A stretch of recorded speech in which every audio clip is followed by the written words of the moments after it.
A woman walks into the hospital room where her husband has been lying motionless for 3 weeks. She holds his hand, whispers his name, and wonders if he's still in there. Somewhere across town, a grandfather stares at his granddaughter's face, like he's seeing a stranger, even though she visits every Sunday. In another home, a teenager with severe autism rocks silently in the corner, and his parents wonder what world he's experiencing that they can't reach. These aren't scenes from a movie. They're real moments happening right now in hospitals and homes everywhere, forcing families to ask a question that philosophers have debated for thousands of years. When the mind changes or disappears, does the person's consciousness stay the same? Today we're taking a deep dive into Eastern and Western philosophical and religious thought, putting them to the test with extraordinary examples such as coma, amnesia, brain damage, dementia and severe autism to see how they hold up. The first sections are on Eastern and Western thought, followed by the continuity of consciousness examination. Part 1. The Great Divide. Self versus no self. The question of conscious continuity is really a search for the soul, the permanent spark. Philosophy and religion have developed answers to this, developed for people in the so-called mainstream.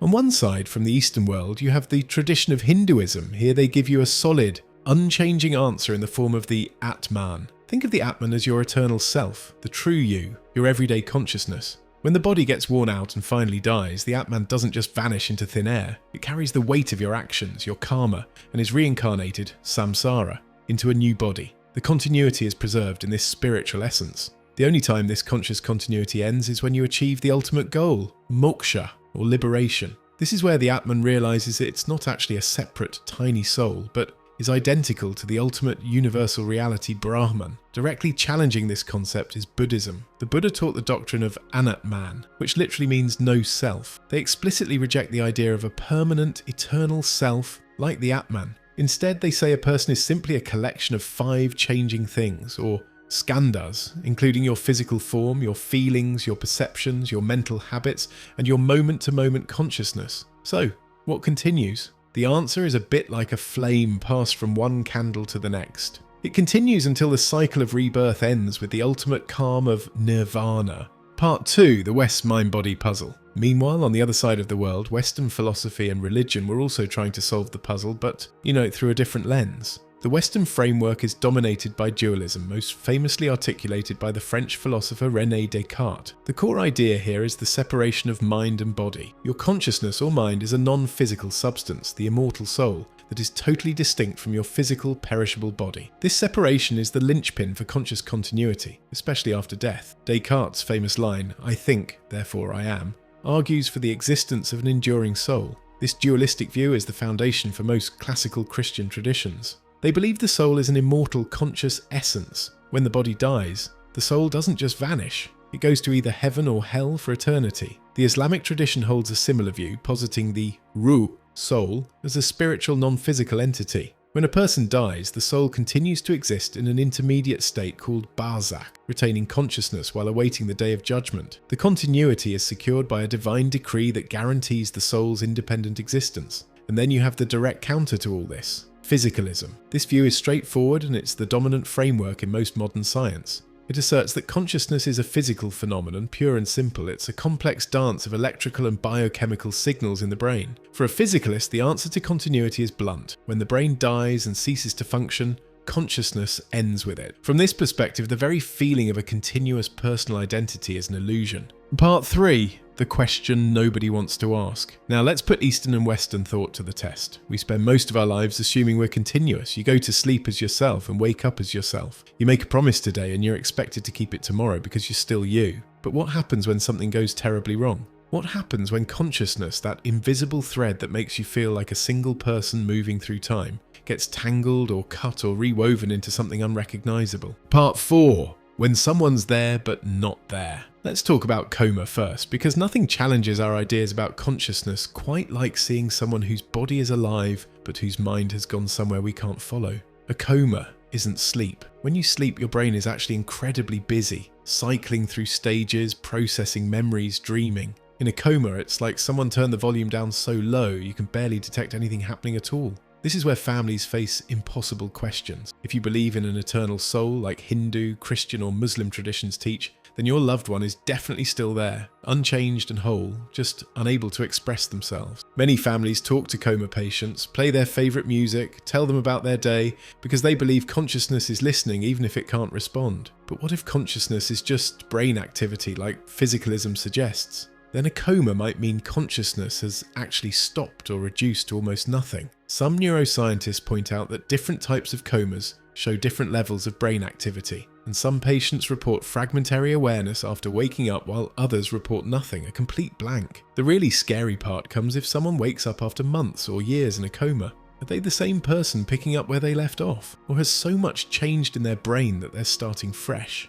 Most people report feeling like themselves, but their memories of the coma are usually blank or dreamlike. That gap in consciousness, sometimes lasting months, suggests that whatever continuity means, it can survive huge interruptions. Part 5. The person who lost their story. If a coma challenges our awareness, then amnesia challenges our sense of identity. Most people believe they are the same person over time because they can remember a continuous story. They can say, "I remember doing X 5 years ago and I am the one who remembers it." Now imagine this nightmare. You wake up tomorrow in a hospital bed. Your body works fine. You can talk, walk, think clearly, but you have absolutely no idea who you are. No memory of your name, your family, your entire life up to this moment. This condition of amnesia forces us to ask, if you can't remember being you, are you still you? This idea is most famous in the work of philosopher John Locke, who said, "Personal identity is all about psychological continuity, with memory being the main ingredient. But what happens when that ingredient is gone? When a person has severe amnesia, especially the loss of episodic memory, memories of unique life events like your last birthday or your first day of school, their entire personal timeline is shattered. If continuity relies on remembering the past self, is this person still the same self? Here's the fascinating twist. Even with profound memory loss, most amnesia patients retain their core personality and their personal semantic memory, general facts about their lives. They still know their name, who their spouse is, and what they believe in. They often keep their essential character traits, including their kindness, their sense of humour, or their quiet introspection. This suggests that the continuous self isn't just a rope made of connected memories. It's also an enduring structure, a kind of psychological blueprint or script that governs their feelings and behaviour. The continuity in this case shifts from the narrative, the story of what happened, to the essence, the underlying structure of who they are. Their stream of consciousness might be choppy with huge gaps, but the riverbanks, the character, remain the same. The eternal soul idea suggests that a person's memories are not the whole person. Your essential self remains untouched, even if you can't access your own history. Buddhism would say you were never a fixed self anyway, so amnesia just makes obvious what was always true. You're constantly becoming a new person. Part 6. When personality vanishes. Brain damage cranks up the difficulty level because it doesn't just erase memories, it can completely change who someone is at their core. Their personality flips, their values shift. They might become angry when they were gentle or reckless when they were careful. The classic example is Phineas Gage, a railroad worker from the 1800s who survived a 3-foot iron rod shooting through the left frontal lobe of his skull. He lived, but everyone who knew him said he wasn't the same man. He went from responsible and kind to crude and unreliable. So, was it still Phineas Gage? This is where the eternal soul concept gets shaky. If your soul is the real you, why does physical brain damage change your personality? Physicalism handles this more directly, if less comfortably. You are your brain. Damage specific parts and you damage specific aspects of who you are. We know this from decades of neuroscience. Damage to the frontal lobe changes impulse control. Damage to the amygdala changes emotional responses. The person who emerges after severe brain damage might be genuinely different because the physical structure that created the original consciousness has been rebuilt into something new. Families often describe feeling like they're mourning the person who was while learning to know the person who is. Both feelings are valid because both are true simultaneously. Part 7. The long goodbye. If there's anything crueler than sudden brain damage, it's dementia. With dementia, especially Alzheimer's, you don't lose someone all at once. You lose them in pieces over years. First, they forget small things, then bigger things, then people, then language itself. Eventually, they might forget how to eat, how to walk, how to be. The person in the later stages of dementia often exists almost entirely in the present moment, unable to reliably link back to the past or project into the future. The ability to maintain a continuous narrative is completely lost. From a strict psychological point of view, the continuous self appears to be dissolving, yet most of us still feel a deep ethical obligation to treat that individual as the same person they were before. This highlights a powerful philosophical idea that conscious continuity isn't just internal, it's relational. The The continuity of the self is preserved by the unbroken love and ethical commitment of others, including their family, friends, and caregivers. The narrative of the person is kept alive in the minds of those who remember them. It's a powerful argument that part of who we are is an interconnected social identity. The eternal soul perspective offers one kind of hope. The real person remains perfect and unchanged throughout the entire process. The deterioration is purely physical, purely temporary. But for those watching it happen, that philosophical answer often feels hollow.